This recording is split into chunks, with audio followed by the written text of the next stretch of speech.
안녕하세요. 한길한방병원 정범진 원장입니다. 암이 진행되면서 나타나는 암성 통증은 암 환자분들이 겪는 가장 흔하고 그리고 가장 불편한 증상이실 겁니다. 실제로 통계에 따르면 조기 암 환자의 30에서 50% 정도, 그리고 진행성 암인 경우에는 70에서 90% 정도가 암성 통증을 경험한다고 하고요. 호스피스 완화 의료 중인 환자분들 또한 생명기간 연장보다는 오히려 이 통증을 경감시키는 쪽을 훨씬 더 원하신다고 하니까 이 암성 통증이 얼마나 심각한 문제인지 우리가 알 수 있습니다. 하지만 다행인 점은 이러한 암성 통증들은 대부분 진통제로 조절이 된다는 점인데요. 하지만 국내에서는 이 진통제 사용을 꺼리시는 분들이 많아서 미국이나 유럽 등에 비해서 이 암성 통증이 적절하게 조절되지 못하고 있는 환자분들이 상대적으로 많습니다. 저도 실제로 암 환자분들 진료를 보다 보면 생각보다 환자분들께서 이 진통제에 대한 선입견이라든지 오해 같은 것들이 많다는 것을 느끼는데요. 그래서 오늘 이 시간에는 암 환자분들이 흔히 접할 수 있는 이 진통제에 대한 오해들을 하나씩 풀어보는 시간을 가져보도록 하겠습니다. 진통제는 크게 비마약성 진통제와 마약성 진통제로 나눌 수가 있는데요. 비마약성 진통제는 아세트아미노펜이나 비스테로이드성 소염 진통제 등을 말합니다. 우리가 흔히 약국에서 살 수 있는 타이레놀이나 아스피린과 같은 약들이죠. 이러한 비마약성 진통제들은 사실 짧은 기간 복용할 경우 큰 부작용이 없다는 장점이 있지만 마약성 진통제에 비해서 진통 효과가 상대적으로 약하기 때문에 이 약들로 통증 조절이 안 되는 경우에는 문제가 될 수 있습니다. 비마약성 진통제는 약의 용량을 늘린다고 해도 일정 부분 이상으로는 효과가 높아지지 않는 이 천장 효과가 나타나기 때문인데요. 그렇기 때문에 비마약성 진통제로 조절이 되지 않는 암성 통증의 경우에는 마약성 진통제를 사용할 수밖에 없게 되는 것입니다. 마약성 진통제는 약효의 지속 시간에 따라서 속효성과 서방형으로 나눌 수가 있는데요. 속효성은 약효가 빠르게 나타나는 대신에 지속 시간이 짧기 때문에 갑자기 나타나는 돌발성 통증에 대부분 활용을 하게 되고요.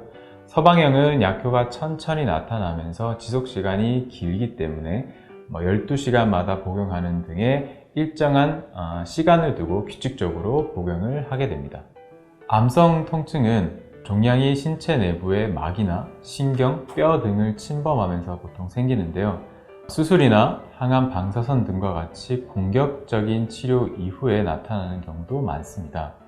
하지만 일부 환자분들은 이러한 통증을 최대한 진통제를 먹지 않고 버티려고 하는 경향들이 있으신데요. 이 암성 통증이 적절하게 조절되지 않으면 통증 자체로 인해서 일상생활이 어려워지고 그로 인해서 삶의 질이 떨어지고 또 심리적으로도 굉장히 불안해지거나 예민해질 수 있습니다.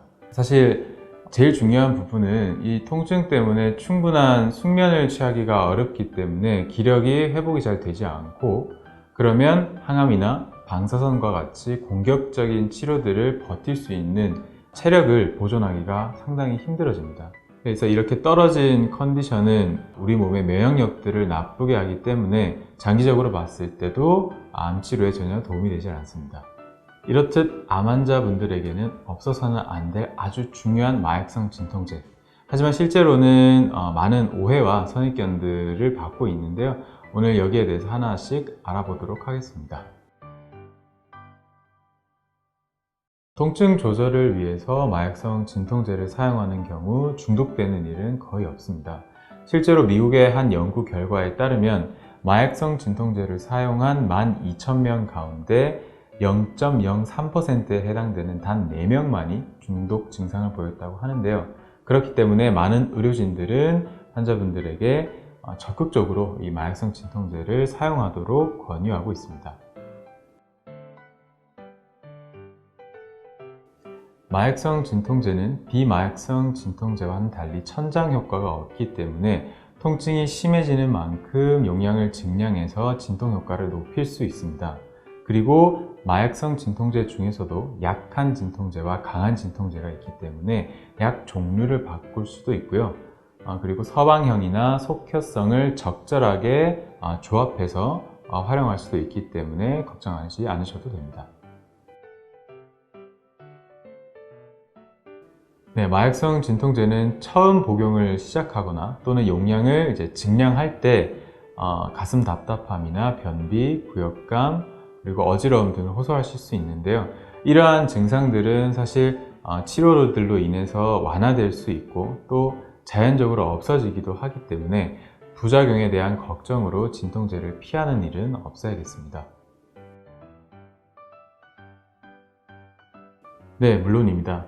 한의학적 침 치료의 경우 암 환자의 암성 통증에 효과가 있다는 근거 논문들이 계속해서 나오고 있고요. 세계적으로 유명한 암센터에서도 이 침 치료를 적극적으로 활용하고 있는 추세입니다. 이 먹는 진통제로 조절되지 않는 극심한 통증의 경우에는 외과적인 신경 차단술 등을 고려해 볼 수도 있고요. 환자분들께서 스스로 집에서 해볼 수 있는 보조적인 요법으로는 냉찜질이나 온찜질, 그리고 명상, 이완, 스트레칭 등도 우리가 활용을 해볼 수 있습니다. 이 암성 통증을 적극적으로 조절한다는 점은 우리가 암 환자분들께서 좋은 삶의 질을 유지하고 일상생활을 편하게 하시기 위한 목적도 있지만 좋은 컨디션을 유지해서 높은 면역력을 가지고 암에 대항할 수 있는 힘을 기르자는 목적도 분명히 있습니다. 그렇기 때문에 이 진통제에 대해서 근거 없는 오해나 선입견을 가지고 피하는 일보다는 적극적으로 진통제를 활용하셔가지고 통증 조절하시고 그리고 좋은 컨디션과 면역력을 기를 수 있도록 노력하시는 게 더욱 바람직하겠습니다. 지금까지 한길암학병원 정범진 원장이었습니다.